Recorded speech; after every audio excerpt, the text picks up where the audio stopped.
Good afternoon.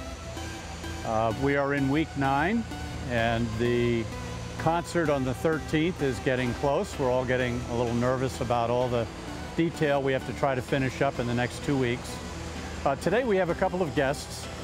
Michael Freimuth, the Executive Director of CRDA, Peter Stevens, the President of JCJ, who's going to talk a little bit about some of the design initiatives. And then finally, we're going to look at some of the electrical work. They've been here working, installing about 10 miles of conduit, into which they've pulled about 45 miles of cable. And we'll feature a little bit of that today.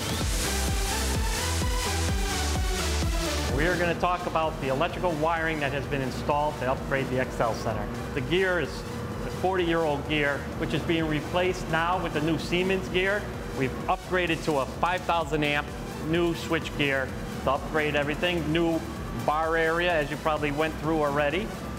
New ADA seating, all of that up there has all the state-of-the-art new electrical outlets and AV equipment going in its place. We're in one of the renovated locker rooms for the facility.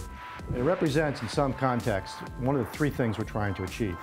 We need to get operational cost economies out of this building and improve its utility structure, its infrastructure. We need to increase the amount of revenue we can generate in the building, therefore its concessions and points of sale. And of course, we got to upgrade the building for the users, not just the fans, but also the teams and the performers.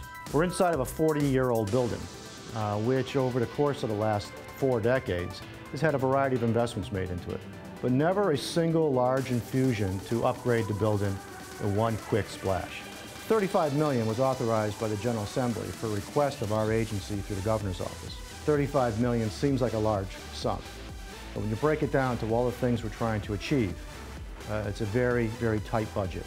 For the fan, for the user, for the performer, for the sports athlete, what's critical is that the building become fun, that the building become enjoyable, that you want to come back.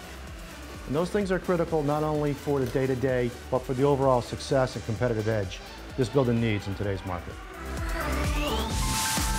For me, as a fan growing up in this building, I'm going to take a little bit of time and talk about a wayfinding system that we've been able to integrate into the design. Now, as a kid coming here, and I remember this vividly as a teenager, I would leave the arena with the $5 that my dad was so generous to give me to buy concessions. I'd go buy the concessions, and then I'd turn around and go, oh my goodness, how do I get back to my seat? And that can be a little intimidating for a teenager. So we've really bent over backwards to change that, and this is really exciting. So we have what we call 4 major nodes. So we have a red node, a blue node, a yellow node, and an orange node. You know what? You no longer have to say, well, I think I'm on Asylum Street side, Trumbull Street side. So very, very fan-friendly. And also in the floor patterns, you'll start to see coloration replicate the node color as well. So as you go from one node to the other, the floor pattern will start to degrade. This portal that you're looking at in the node is actually 100 linear feet in size, so you can see oversized graphics. Each of the nodes, they have a different color theme, but they also have a different historical context. As Mike said, this is a building that's over 40 years old, so there's a rich history here.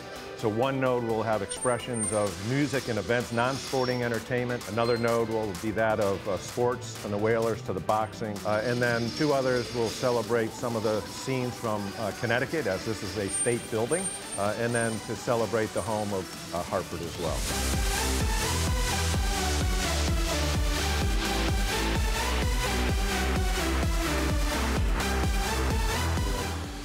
Mike was talking about, a lot of the money that was spent you really don't see, you won't see because of the nature of the upgrades, but when you're standing here in this concourse, looking from node to node, you'll see it. Yeah. I mean, you'll see the transformation.